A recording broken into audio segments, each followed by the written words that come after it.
Hey everyone, welcome to another edition of Box Seats. I'm your host for this evening, White Chocolate, filling in for Frank. This is a show we talk sports with comedians. We are now in our new time slot of 6 p.m. And without further ado, let's start bringing the guys in. We have D Jones is on in the building. D Jones, how you doing? Man, tell Frank stop taking days off. He always either late or taking days off. We're sick of it, Frank. Listen, he doesn't meet the 65 game minimum, so he's Yeah, not up for any awards. he's done. He's done. Let's bring in filmmaker Jason Hayes. Jason, how you doing? I'm good. Hey, D Jones, I agree, man. You know, this load management got to stop. Yeah, come on now. Frank is he's on the wrong end of the load management debate. Kawhi Leonard plays more than Frank. Wow. Anthony Davis out here.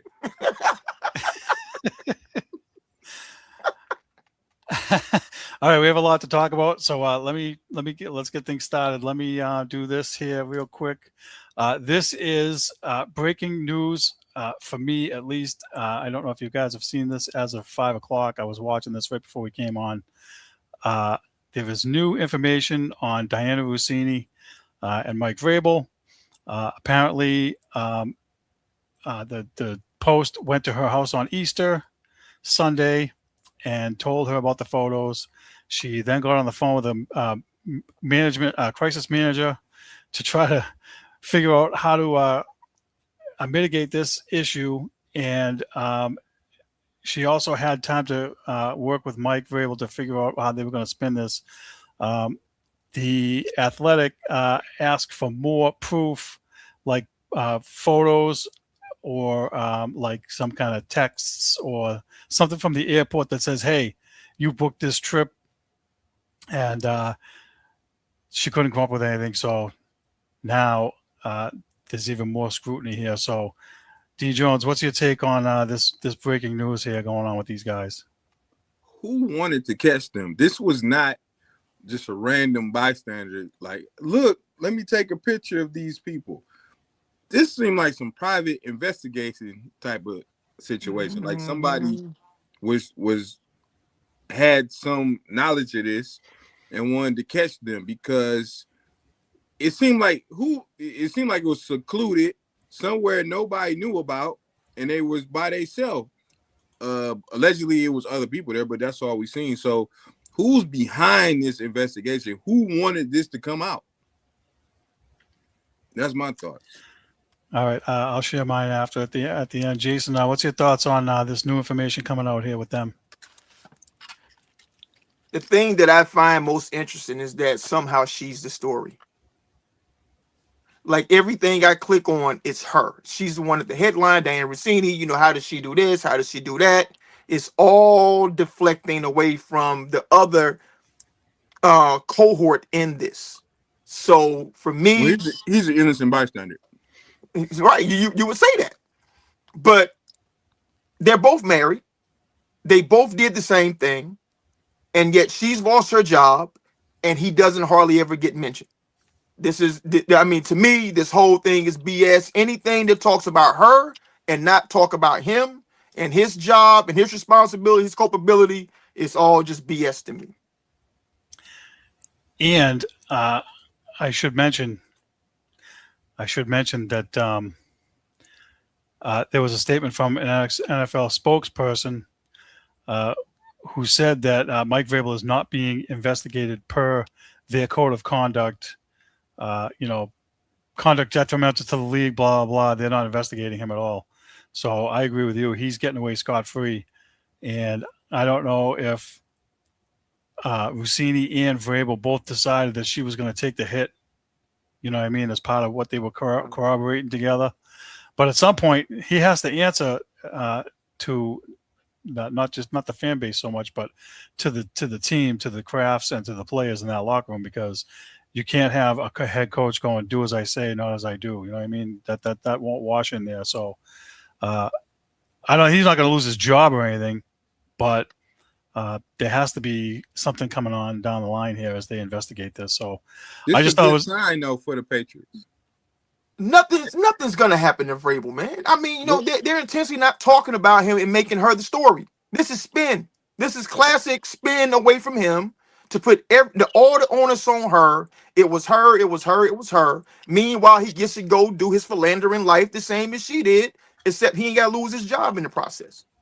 But if you think about it, every scandal the Patriots had, the Flakegate, Super Bowl, Spygate, Super Bowl, Nookie Gate. So now you're saying because they have this going on, they're going back to the Super Bowl? Hey man, it's a good sign. It's a good sign. I like it. Well, They let were me ahead ask of you this. schedule. They had no scandal last What type summer, of gate so we gonna call this? This is Nah. going to be Resort Gate. Resort Gate. I like it. Resort Gate. Resort Gate. Yeah. But let me ask you this: should he get some kind of suspension, 1 or 2 games, or some kind of punishment by the NFL? I don't think players get punished for cheating on their wives. Well, they're not getting caught. Well, That's the key. But yet, I'm saying ain't nobody doing a private investigation on these players either. Like, who's following these people around taking pictures? There's a report that wanted this to come there's a report that her husband hired the see, private investigators to get the pictures. that's how it got out then. That makes So it wasn't a dry snitch. I mean, it was a setup. Yeah, somebody did this. This wasn't somebody with a phone. These No. professional pictures. Yeah. But again, I'll say again, we're talking about Diana Rossini almost exclusively, and Vrabel is just living his life. You know, I mean, I'm pretty sure. Listen, personally, the only person that he has to answer to is his wife. Yeah, that's it. Yep. And I'm sure that's more heat than anything. And the only person that Diana Rossini should answer to is her husband. But guess what? She lost her job. And now she's not going to be able to find any kind of work moving forward because they are dragging her in the press, and nobody's ever gonna get past that she did this. Meanwhile, Vrabel just gets to coast about his life. And something about that just seems patently unfair. Does this put into question the other female reporters that work for like NFL, ESPN, and question whether they are doing the same thing with other head coaches? Is that a possibility? So does it put into question that every other head coach is doing what Vrabel's doing? Some of them. No, I'm saying, I mean, but is that a first stop? They didn't get caught yet. That's what I'm saying. But is that a thought that people have? Oh, Vrabel's cheating, so surely other NFL head coaches might be cheating too. They never arrive at that. No, I'm not. It's not geared towards the head coaches. It's geared toward the women because now her credibility is in question, right? But does that fall on the other female reporters? They're going to have a source, and they're going to say, "Oh, so and so told me blah blah," or they're going to report something, and they're going to be like, "Oh, were you sleeping with the guy that gave you that information?" Like that kind of thing. Does it trickle down to them too? It shouldn't. But Chocolate, my question is, why is that not applicable to every other head coach? Because Vrabel did it. You know what I'm saying? Yeah, I agree with Why would you assume that like they would think that about other female reporters because Diana Rossini did it, but because Vrabel did it, it has no effect on other NFL head coaches because he's just an individual. She's an individual that did that. Has no effect on other female reporters. I only know one coach that got fired for cheating, and he was the coach for Boston Celtics. Correct. So we're getting a bad rap around. And that was told you them hoes. It's some hoes in Beantown, bro. That was an inside job. Listen, yeah. All these incels running around here mad at the world because they can't get no smash on. Go to Boston. I'm telling you. No, you lose your job in Boston. You might lose your job, but you will get that thing off, is what I'm saying. All right, let's move on. Let me do this. We got another breaking story here. D. Jones, we're going to bring you in first. Texans defensive end Will Anderson Jr. signed a record extension for he's now the highest paid defensive end in the league. It's $150 million with I think $136 million guaranteed. Give me half a second to find it here. For 3 years. For 3 years. So $50 million a year for 3 years. 134 guaranteed. Yeah, there it is. Yep.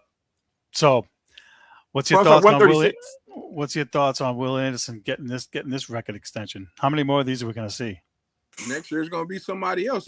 Last year was Myles Garrett, right? Micah Parsons. Oh, who no? So when did No, Miles Myles Garrett? But Myles Miles, Garrett- yeah, I want to say Myles Miles Garrett signed had right before one. Micah. Yeah. He signed before Micah, but Micah signed a 4-year, $188 million contract extension and got $120 million fully guaranteed at signing and $136 million in total guaranteed. So it was Miles Garrett, then Micah, now this. Yeah.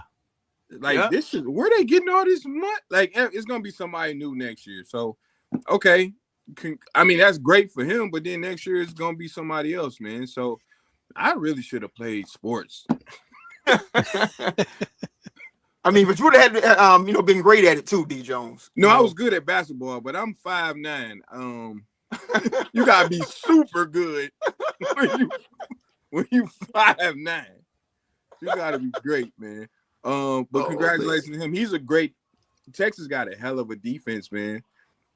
I don't know. And he's a part. I mean, he's a huge reason why too. Yeah. So they had to pay him. I don't know if this gonna hurt their offense because they need some offensive linemen out there, and some receivers. So, but congratulations to him. Jay, what's your take on this with Houston signing this extension with this guy? If there's anybody in that building that they had to pay, this is the guy that they had to pay. Like even though they paid the cornerback out of LSU, I'm forgetting his name right now. Derek Stinger. Yes, it's Stinger.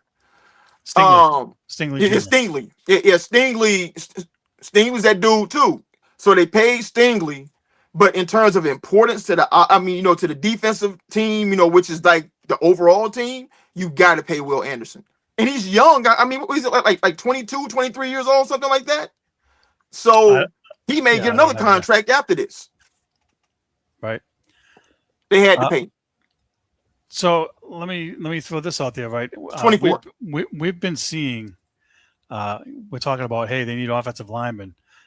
It feels like all the teams need offensive linemen because they're paying the defensive linemen. This is league wide now. If you look at the teams that have really bad offensive lines, the Patriots had a bad offensive line a few years ago. The Giants have had a bad offensive line forever. The Raiders got bad everything. Kansas City had a bad offensive line last year, right? They let some guys go.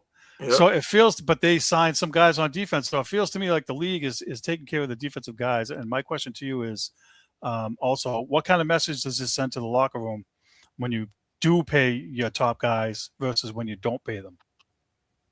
Well, look at the Cowboys. Exactly. They didn't pay Micah, and their defense was terrible. So you have to pay that top defensive guy because that's your quarterback on the defense. You know what I'm saying? He's the one rushing the quarterback. That's going to affect the whole game. If you get to the quarterback, you stop the offense. So you got to pay him and hope you draft good on offense because it seems like the only way your offensive line going to be good is if you draft good. Right, hitting the draft. Yeah. Okay, let's move on. Next story we have D. Jones back in. Jacoby Brissett is asking for an extension from the Arizona Cardinals, and he wants to be paid like the starter. I don't blame him. And I took a look at their backup quarterbacks. I don't blame him either. He actually did pretty decent for them. So, and we touched on this briefly yesterday about when the guys are under contract and then they want to hold out and get paid, right? So what do you think about Jacoby Brissett asking for more money? I want to marry Cash down, okay? It's not going to happen. You know what I'm saying? I want to make love to Megan Thee Stallion. It's not going to happen, okay? Am I deserving of it? Yes, I am, okay? So is Jacoby. It's not going to happen. He's a career backup. I can't pay you like a starter. I give you an extension as a backup because in the long run, that's all Jacoby. He's a filler. He's the bridge to the next guy, and that's all he is. I'm not paying Jacoby Brissett more than the leading backup. That's it. You can go to Jay. Jay, what's your thoughts on Jacoby Brissett asking for number one starter money? How long is the NFL season? How 17. Many games is it? 17. Okay. He started 12 games last year. He started 12 of the 17. He started the last 12 because the other guy got benched. He started 12 of the 17 games last season. 3/4 of the season, just about. And who's their starter going into this season?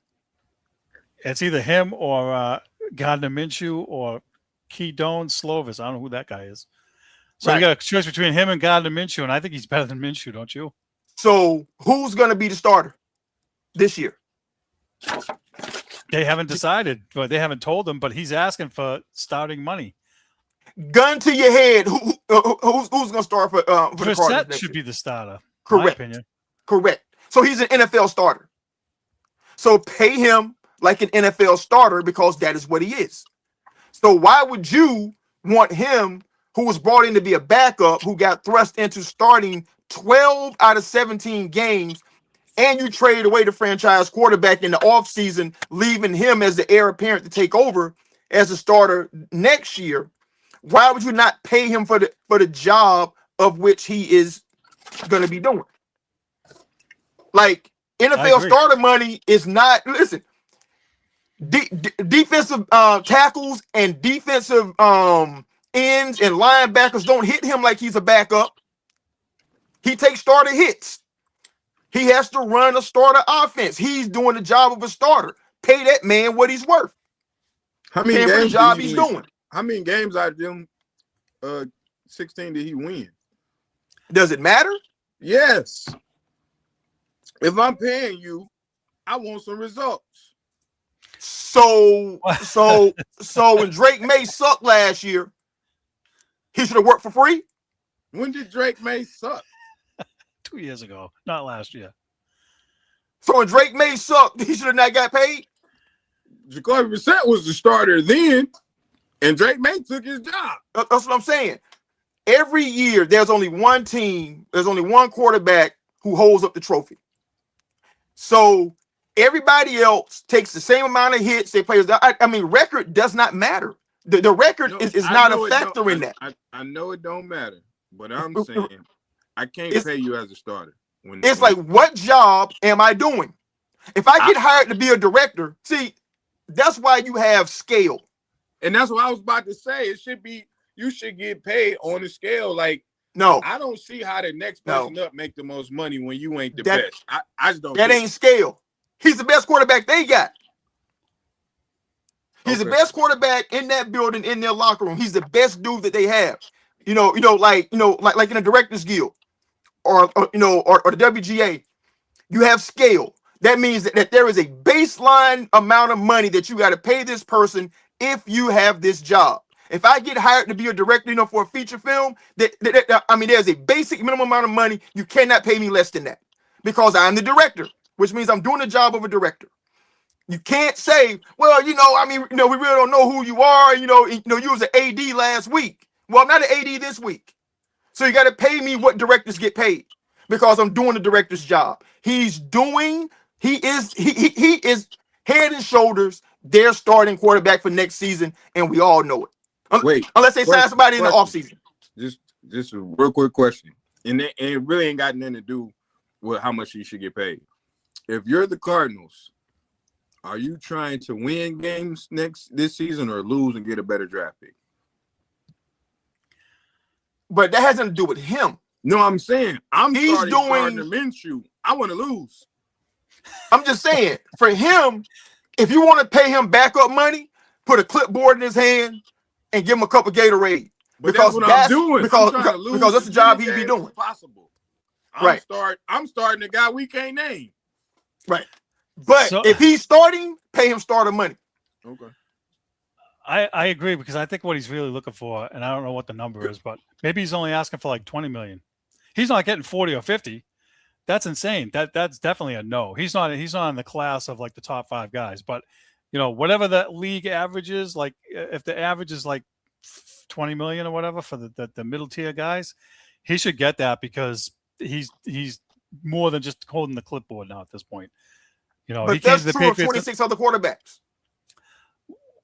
Well, the top 5 or 10, right? They're going to get 40, 50 million. The other guys are all getting mid-range, they getting 30 at least. 15, 20, whatever it is. Nah, ain't nobody getting paid 15. None of them. I guess I got some homework to do because I don't know what the salaries are of all the guys. But yeah. I just think he deserves a bump. If he's getting $8 million and he was holding a clipboard and he's going to be the starter. $8 million to be a starter? Ain't no way in hell I play for that if I'm him. Yeah, I think that's where, and I don't know what his contract is when he signed there, but that's what he made when he was on the Patriots as the backup. That's backup money. Yeah. All right, let's move on. We got a lot to get to here. Let me watch the clock. Next story. Zay Flowers says that Harbaugh practices got players injured. He said that Harbaugh's physical practices, likely led to the team being more injured compared to the average NFL team. He was on a podcast the other day and said he had a lot of respect for Harbaugh, and he was good at getting the players prepared to play, and thanks to the way the team practiced. So this is kind of like he's doing one of these, in my opinion. I feel like he's kind of like throwing him flowers and throwing him under the bus at the same time. D. Jones, what's your take on Zay Flowers calling out the practices? I heard Donald Driver talking about this earlier. He said when he was playing that they had 2-a-days, that his coach made them practice in pads, and they hated it. But he was like, we were winning, so we felt like something was working. So I feel like when you winning, you could deal with the pain. But when you losing, it's like, all right, bro, stop this. You know what I'm saying? So they was losing, and they was getting hurt a lot. I don't know if you should just keep quiet and don't say nothing, but he came out and said it, man. So who knows, man? I don't know. I think it's the coaching style. And if y'all got a problem with it as a team, say something. Why wait now? Gee, what's your take on this? Because now he's coaching the Giants. Is that kind of a tip-off for them to watch out for going forward? Hey, we'll see. I mean, we do know that there was a trend, right? They always had players hurt all the time, during the season, when other people didn't. Especially last season. I mean, like, their whole defense was wiped out.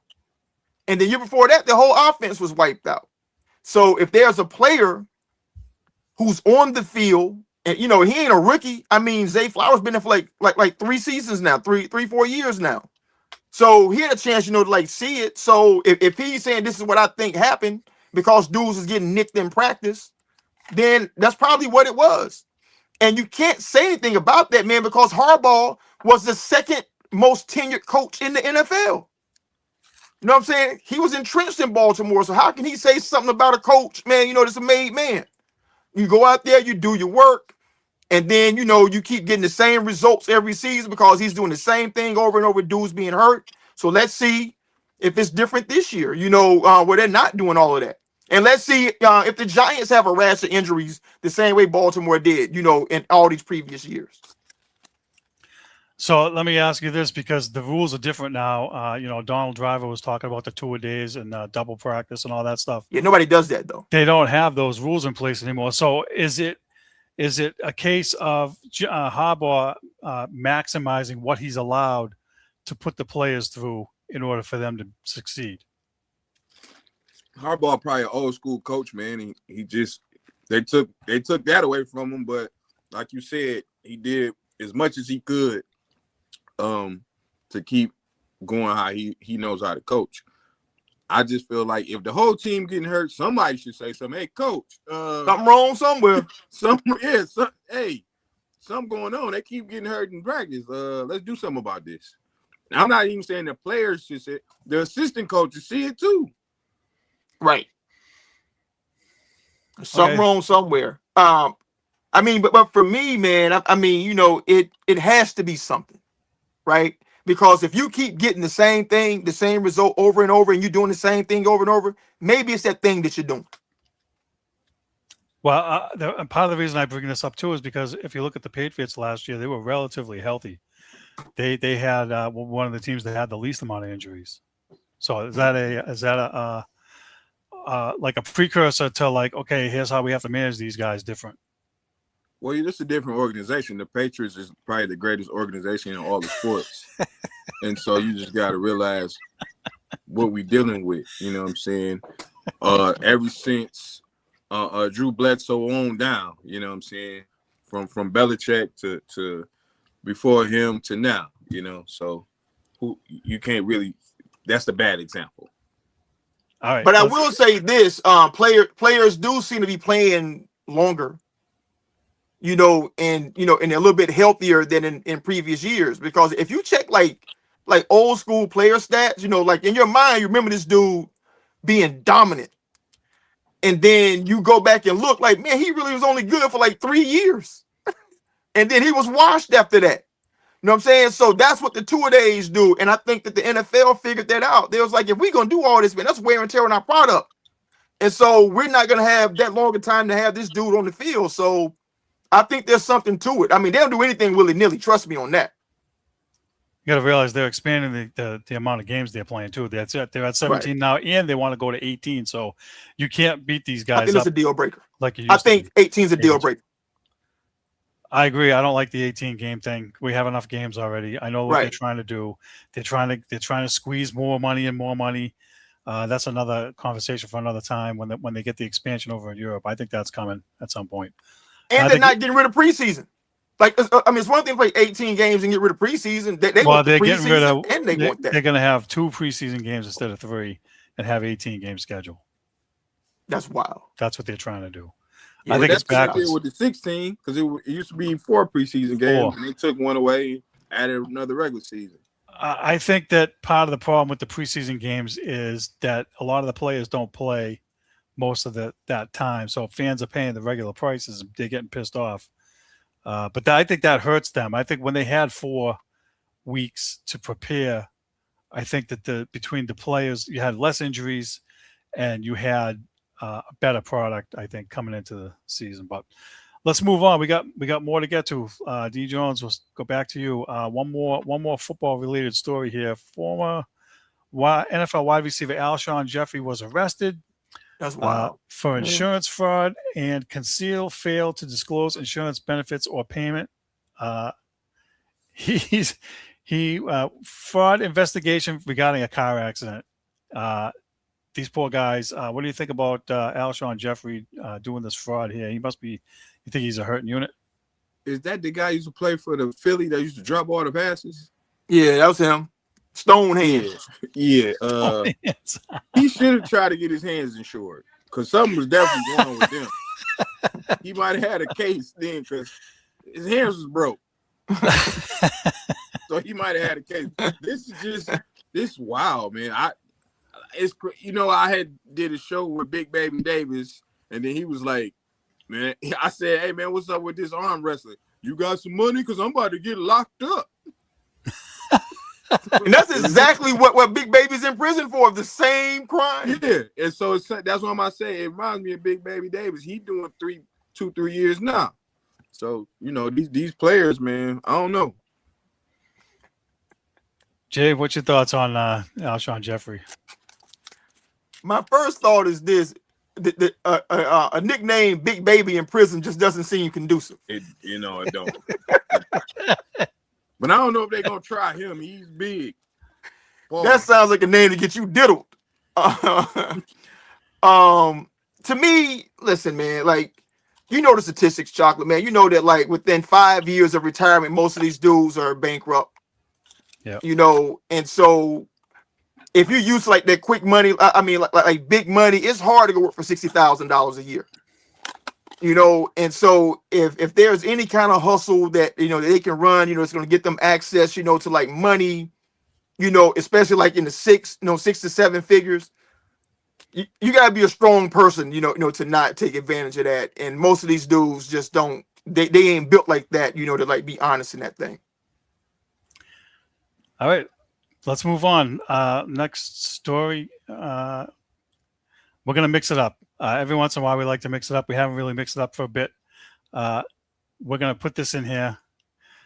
Jay, I think you put this in. Who would dominate most in today's NFL? Barry Sanders, Randy Moss, LT, or Dan Marino? I've been thinking about that for days, too. I'm going to go. Without Frank, here's a good time to use it. I'm going to go in order. I think it's first, I'm going to go Randy Moss. I think he had 1,600 yards one year receiving. I think he had 23 touchdowns one year with the Patriots. And they throw a lot more than they did when he been in the league. So if he's on the right team with the right quarterback, I think Randy Moss will be first on that list. Then I'm going to go maybe LT. Like he might break the sack record with more games because I don't even think he might have started when they was playing 14 games. So I'm gonna go with LT because he was just a monster. He better than Micah. He better than Watt. He better than everybody who didn't rush the passer. So I'm gonna have to go with LT. Then I'm gonna go with Dan Marino. Dan Marino was amazing with no receivers, and just He let's had say receivers, bro. He had 2 1,000 yard Mark receivers. Clayton and Mark Dubert will be in the Hall of Fame. You're right, but he also could throw the rock.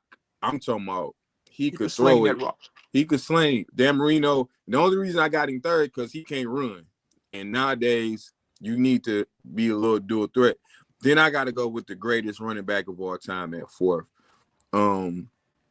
But then again, Barry did this without an offensive line. So if he had an offensive line, who knows how many records Barry Sanders would break. Man, he was the greatest running back I ever seen.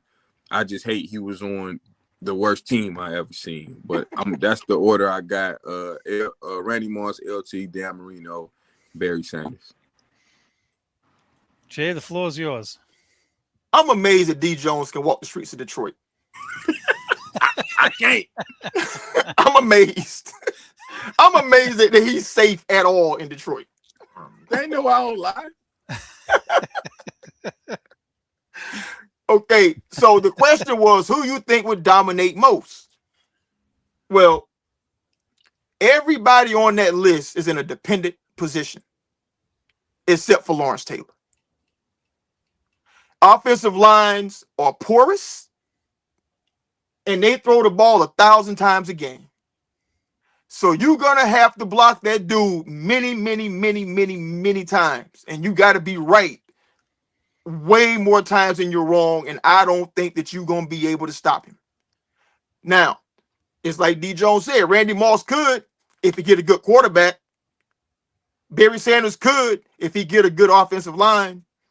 Dan Marino could if he has excellent receivers and a good O-line because he was immobile. But I tell you who don't need nobody but himself, Lawrence Taylor. Because this is going to be him lined up facing an offensive lineman. He going to win 9 times out of 10. He would have 50 sacks in a season right now. I'm telling you he would. Well, what's the order? What's the order, Jay? I don't have an order. It said who you think would dominate most. It's Lawrence Taylor for But me. I'm asking you. I'm from Ricky Bobby school. If you ain't first, you're last. But if you ain't first, you're last. This is what's gonna stop LT. It might be more pure now. No, it ain't pure. It was probably more pure back then. Man, that dude was a menace, man. You know what I'm saying? Now think about it, D. Jones. Like, they ran the ball so much more often back then, and he still got those numbers. So now, with the game like all about throwing the pass, dropping back and passing, too many opportunities, man. For that dude to get your quarterback. Yeah, well, I'm talking about the drugs and social media. Drugs and these women might hinder him now with social media. Listen, Stephon Diggs. Do you think that video that popped up was the first time that Stephon Diggs was doing all these things? You're right. No. You're right. As long as the cameras ain't around, we don't know, just like we don't know about LT. You're right. No, LT will tell you. Oh, yeah. All right, let me ruffle some feathers here. Let me give my 2 cents on this. And I think I put it in the chat. Dan Marino, to me, would throw for freaking 6,000 yards in his sleep. He'd throw for 400 yards a game. He'd throw for 8,000 yards, Chocolate. 8,000 yards. And he'd throw for 8,000 yards. And if he had Duper and Clayton with today's rules, those guys would both get 2,000 yards each and 20 touchdowns minimum in today's NFL. So to me, that guy would be – and you think putting up 50 touchdowns is good? Try 70, because that's probably what he'd be looking at. He'd be getting 4 to 5 touchdowns a game. Well, like I said, Can you imagine if they was all on the same team? Barry Sanders, Randy Moss, LT Hammer. If those guys were all on the same team, man, they'd never lose a Super Bowl. That'd be But- insane. But honestly, I was thinking about Dan Marino, not so much with his own receiver. I'm thinking about him with like, what if he had the kid out of Cincinnati? What if he had Justin Jefferson? Oh yeah. You know what I'm saying? I'm talking about like modern day receivers. Yeah. Like if he had Terry McAlpin in Washington, people don't really know about who's told. Like I want to see him throw to AJ Brown. You know what I mean? Like this dude would light up the NFL right now. And I've heard so many former players say that when he threw the ball, they said you heard the ball cutting through the air. We should do a basketball version because I know who I would pick now to play in this era. He already playing. Who? The most dominant dude already playing. No, LeBron Ramon James Sr., baby. I'm saying who in the past would you want to see play in this era? Shaq. Mine is Larry Bird. Oh my God. Mine is Bird too because he With put Bird Belichick era. to shame. Bird would be crazy. We should, guys, put that in the chat, right? And we'll bring it up for another show. Yeah. Put it in there. Yeah, Bird would be crazy. So I'll give you my order also real quick, so we can move on. I have Dan Marino first. I have LT second because, like Jay said, he'd get 50 sacks. He was just, and don't forget too, he used to drop into coverage and pick the ball off once in a while. He could run, man. He was fast. He was fast as hell. So he would be torture for everybody. I'd have Randy Moss third because of the way the receivers are today. Unfortunately, I would have Barry Sanders fourth because he's the second best running back I ever saw. Walter Payton's the first because he was the best all-around running back. Sweetness, he's my number one. But Barry Sanders, I loved him. He could run in a phone booth. He didn't need offensive line. He was amazing. Unfortunately, they don't run the ball enough in this era for him to dominate the way that he was dominating before. If they gave it to him 25 times a game in today's NFL, yeah, but they only give the guys 15 to 20 carries now. So his carries are less. And could he catch? I don't remember that. I don't remember him catching very much. Did Barry have hands to They catch? never threw him the ball that much. They couldn't get him the ball. The offensive line was too bad. Yeah, In today's game, man, you know, that might It hurt. was like height. The defensive line was already. They were already in there. Yeah, I know. That was Yeah. crazy. No, Right. no. So real fast, I saw LT in an interview, and they asked him how did he think that he would do in today's game, and LT said in today's game he's like, man, I'll probably get like, 10 to 12 sacks in the season. He said, you gotta understand, I'm 60 years old right now.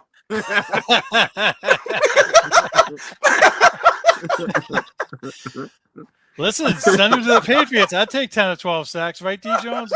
Man, That's LT though, man. If he can get 10 to 12 sacks at 60 years old, sign him up because we need hey, man.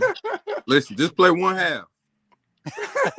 every game. That's all you got to do. Yeah. Show up for the second half. Good. That's what All right, Von let's Miller doing right now. Let's move on.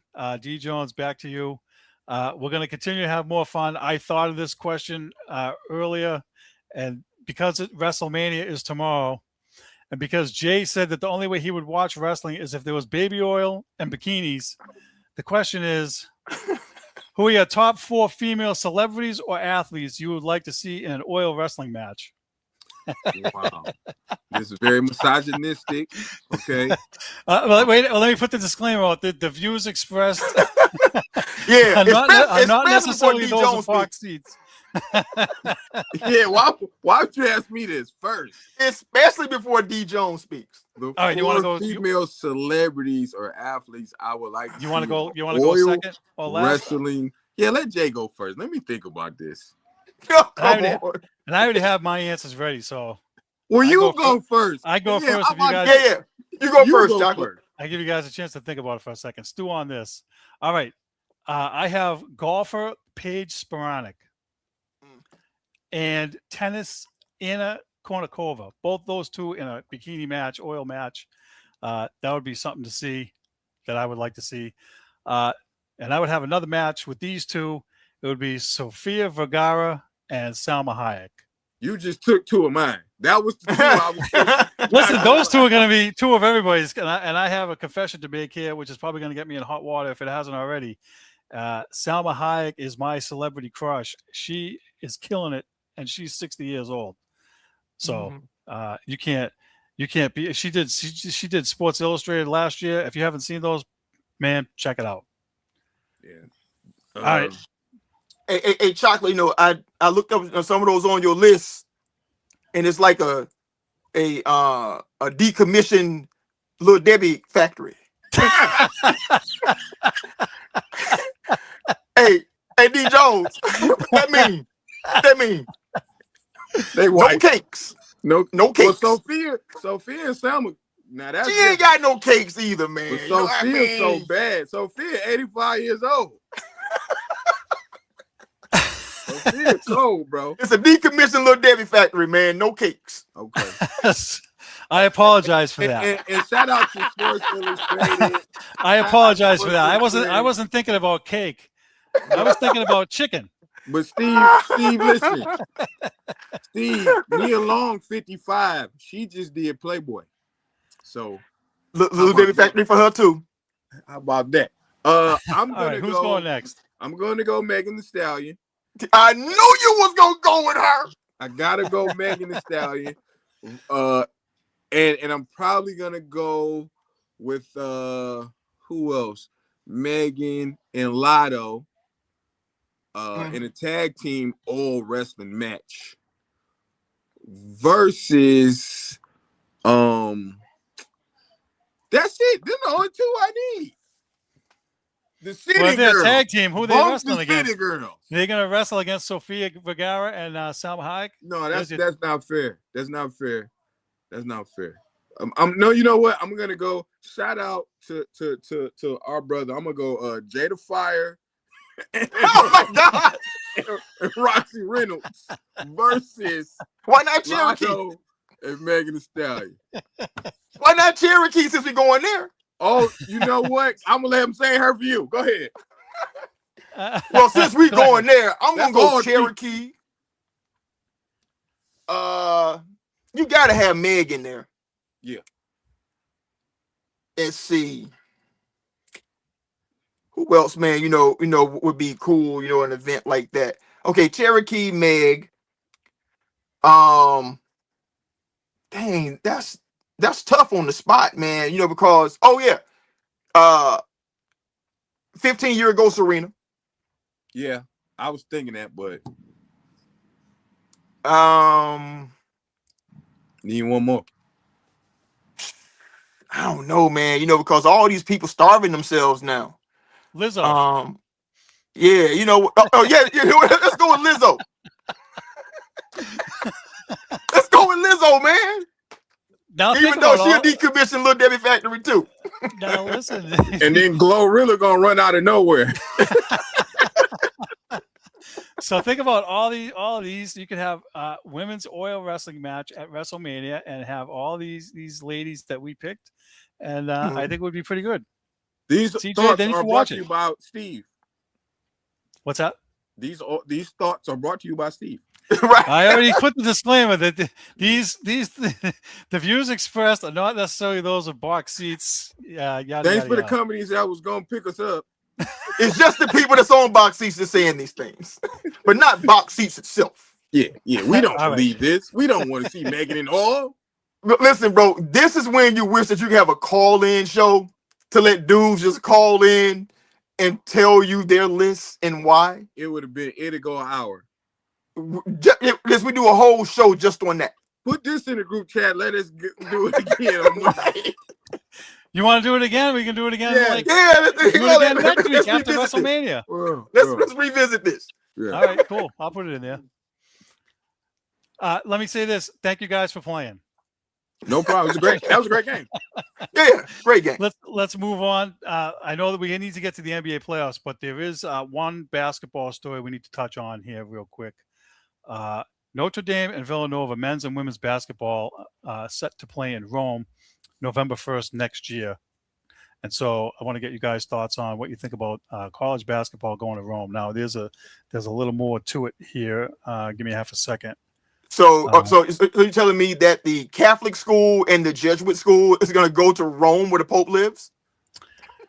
Yep, it says here the universities are promoting matchups as a chance to celebrate their shared mission and heritage as Catholic schools. It will include special programming that brings together academics, athletics, and spirituality. Villanova said. Now, imagine that came from Villanova, not Notre Dame. So, Right. thoughts on college basketball? Catholic schools winding up over in Rome. I think it's dope for the players, just to go overseas to hoop. I think it'd be even sweeter if they do it outside in front of the Vatican or something like that. Would be dope. I remember when I was a kid, the Fab Five went out the country to hoop, I believe. And then they be doing basketball on some of the Navy ships. So, I think it'd be cool. I don't have nothing to say bad about it. It is what it is. Like he said, it's the Catholic schools going over there where the Pope is to play basketball. I think it's only going to be dope for the aesthetics. Jay? It has to be an incredible fundraising thing for them, right? I mean, because most people don't know that Villanova is a Catholic school. I mean, a Jesuit / Catholic school. You know what I mean? Most people don't know that Georgetown is. So for them to go over there in the bastion of Catholicism, it has to like wake people up to the fact that they exist, and I'm sure the fundraising dollars are going to come in for both schools. Like these things are never purely magnanimous. I mean, there's always a financial component attached to it, and it's definitely going to help them, with fundraising. Like honestly, HBCU should do this. They should go. They should be touring like all these wealthy African nations. You know what I'm saying? And playing in front of these billionaire oil people and multimillionaire diamond people and all this stuff, just to exhibit the schools, and hopefully that leads to fundraising for them. To me, it's a great fundraising tool for them. I like what D. Jones said about playing outdoors. I know that I don't know if or when there's ever been an outdoor NBA game, but I know the NHL has the outdoor games in the winter, and I love those. It would be really cool if they could find a way to set this up outside. Not as a player. Too hot? No. Because when you play outside, you got to take into account the wind. Yeah. You got to take into account, the sun and all that. I mean, like literally playing basketball outside versus playing basketball inside, it's a different game. Especially, but I didn't seen them do it on the Navy ships. They play basketball on those Navy ships. That's even harder. Yeah, I know. But that's why I'm like, outside be better than on a ship. Like, I would always play outside to get ready for the season. Because if I work my jump shot out shooting outside, in the tight rims and adjusting to the wind and all that stuff, when I got in the gym, forget about it. I wasn't going to miss anything. This got to be an exhibition game. This can't count. Oh, yeah. I don't know. No. College makes those things count. Yeah, it probably counts. Yeah, like Florida State played Georgia Tech in Ireland 2 years ago. And that game counted. Okay. Okay. Let's move on to the next topic. Next topic is D. Jones. Next topic is we need to talk about the NBA playing games now. Let's get to that. Eastern Conference 8th seed game, the Hornets versus the Magic. What are your thoughts on who's going to advance here? So the winner gets to lose against the Pistons. Okay. That's all you need to know. The winner. That's the only way it can go, right? The winner of this game is cursed with playing the Detroit Pistons.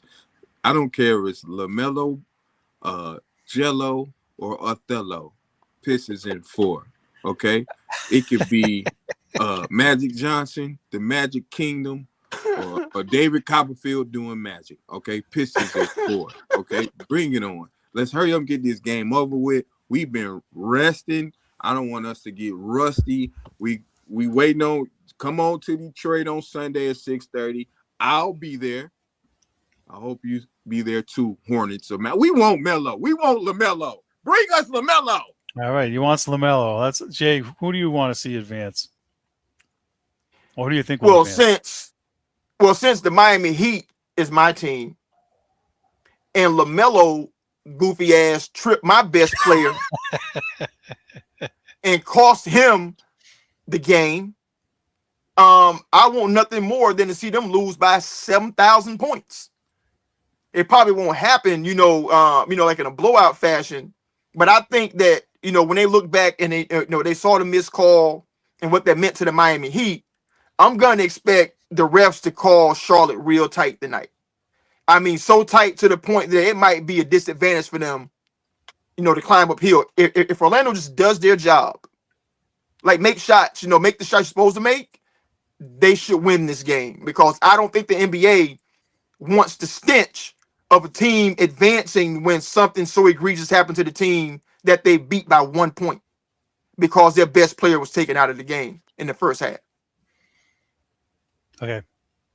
I'm going to go on the record. Since I picked Charlotte to be the dark horse upset special guys, I'm going to pick them for tonight. To upset who? Whoever's next on the list. What? You heard that, D. Jones? we just lost D. Jones. Struck a nerve, baby. He got LaMelo over Cade and them boys. And listen, Charlotte been talking trash since we've gotten that fight. They want to play Detroit, so come with the smoke. Let's go. I think it'd be a good matchup. Good revenge or whatever you want to call it. I'm kind of rooting for the Hornets. I picked them as the dark horse. There's always usually one, and I'm going to go with them over the Magic. It's going to be the Sixers now. But from the marketing standpoint, Charlotte makes a lot of sense for the NBA for the marketing because of the fight and because of the contentiousness that happened during the regular season. Oh, they can hype that up. They can sell that. So it might be Charlotte. And plus Orlando, they don't like their coach. Him and Pablo getting into it. Paolo needs to go do some push-ups, man, and get some testosterone. All right, let me do this. We have the other game in the Western Conference. We have the Warriors versus the Suns. Who do you see winning out in that matchup, D. Jones? I kind of got Steph, but I don't want to see them get blasted by OKC. It's gonna be a blasting. I don't want pause. Like I like Steph, man, and I don't want to see him go out in a sweep to OKC. So I'm gonna say the Suns, but the Suns so inconsistent, and Devin Booker is not who I thought he was. One that game he gonna put up 35, the next game he gonna put up 13. So if Steph get on the heater, it's a wrap, man. But I'm gonna go with the Suns. Jay, what do you think? That last game told me don't bet against Steph, man. And the Suns, like D. Jones said, man, they're so inconsistent. Like you can't rely on them for anything, consistency wise. But maybe this might be the one game, that they play well. But I gotta go OKC. I mean the Warriors against OKC. I agree because we're on wrestling. In order to be the man, you got to beat the man, and Steph is the man. And listen, and you guys mentioned it yesterday. A whole bunch of you said that when you have Porzingis and Al Horford hitting shots, if Al Horford's hitting 3-pointers late in the game, those guys could make it very interesting. But is he going to do it 2 games in a row? To be seen. I mean, look, he's got it in him. I mean, we had some runs here with the Celtics. If Porzingis is available, they're a different team. Yeah, because he's highly skilled, he's big, he knows how to play the game. But the question with him is always availability. Correct. Yeah, if he's healthy and getting 20 points and double-digit rebounds and blocking shots, man, that's a difference maker, and that allows Al to not have to start and chew up 30 to 35 minutes. He can't do that, but he can come off the bench and give you 15 to 20. And Draymond can still guard. Yeah, he's a tough dude to deal with defensively. Let me do this. We have one more thing to get to real quick before we sign off. As you guys were talking about LaMelo. LaMelo said he had no riff with Bam, and he's glad he wasn't more seriously hurt. What do you think? Just public smoke and mirrors, or does he really mean it? I'm going to let Jay handle this. He's going to. Jay, the floor is yours. What are your thoughts on him saying that he's glad that Bam wasn't more seriously hurt? So what he's saying that he was just glad he hurt him just enough. he You just know what said I'm he was saying? glad he wasn't more seriously hurt. Why? His thing. Why hurt my man at all? Glad, You know what I'm saying? So for me, I mean, okay, let me say this in all seriousness. LaMelo's reputation is not that he's a dirty player. You know, I mean, that's not his reputation. So he just had a moment, you know, where he just kind of lost it for a second. He did something like really stupid, and Bam got hurt. Now, I say talk to Bam about it, but to me, that was some clown stuff, man. I mean, you know, that's just, and you can't apologize enough for it, man, because you won the game. Apologize if you lost. You know what I'm saying? You know, but that man's team got knocked out of the playoffs. They lost by 1 point on the road in overtime because you took out the guy that nobody could guard and changed, the dynamics in the paint defensively. So they lost their best defensive player and their best offensive player in one person, and he won the game. And now it's no hard feelings. Listen, it ain't about hard feelings. Nobody cares about your feelings, Melo. How Bam feel about this? Because he's the only person who I think should be talking about feelings or not. Okay. Well, he got fined. We talked about this yesterday too. Do you think that was enough, or should he have been suspended? I think Bam should punch him in the mouth next season. I'm just saying the Heat did not have their best player in a playoff game. I think Charlotte should be down probably their best player in a playoff game. I cannot argue with that. All right. We only have a few minutes left, so let's do this before we sign off. D. Jones, tell us what are you looking most forward to heading into the weekend? Come on, man. Come on. Game 1, Sunday at 6. I'll be on the floor. I'm like the Spike Lee of the Detroit Pistons, okay? Game 1, Detroit versus Charlotte. We're going to win by 22 points. Defense wins championships, and we got the best defensive team in the league. Detroit's going to be rocking. I wish everybody can come see how beautiful downtown Detroit is and experience what we're going to get. We're going to do them how Tupac was doing them dudes in Belly. We punking everybody, all right? That's what I'm looking for. You mean above the rim? No, not Belly, Juice. I'm sorry. Juice. Oh, okay. I had to put my glasses on to find out what time the game is on Sunday so I can see D. Jones in the front court. 6:30. I'll be there. NBC, Peacock, 6:30. I see it right here. You see me. Jay, what are you looking forward to heading into the weekend? Looking forward, man, to go and, hanging with Howie, to take in some comedy. His shows are usually pretty good. I mean, like really good, actually, with the comedians that he brings in here into the city. And I'm looking forward, NBA playoffs getting started. And, just getting some rest and relaxing, with nothing really specific to do. Those are my best days when I just know there's nothing specific that I got to get done. Okay. I'll give you mine. Tomorrow's my birthday. So, happy birthday, Jock. Thank you very much. So you guys already know what I'm going to be doing. Watching, celebrating tomorrow, hopefully. Watching wrestling and drinking. Like you already started. Well, it's not opened yet, but soon to be open. Trust me. It's not going to work tomorrow or nothing. So I'm looking forward to, if I can find it without having to pay for it, I'm looking forward to WrestleMania. I'm looking forward to the Celtics, obviously, basketball playoffs, and I'm looking forward to the NHL playoffs as a Bruins fan.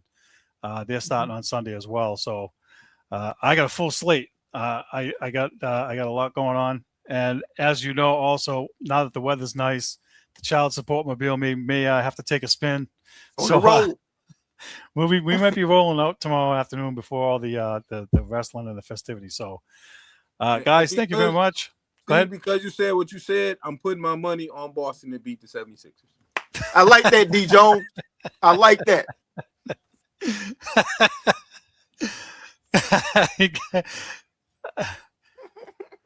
Guys, thank you very much. Thank you, everybody, for tuning in. Be sure to check us out on all our platforms. We'll be back Monday at 6 o'clock. Have a great weekend, and we'll see you later. Peace. Peace.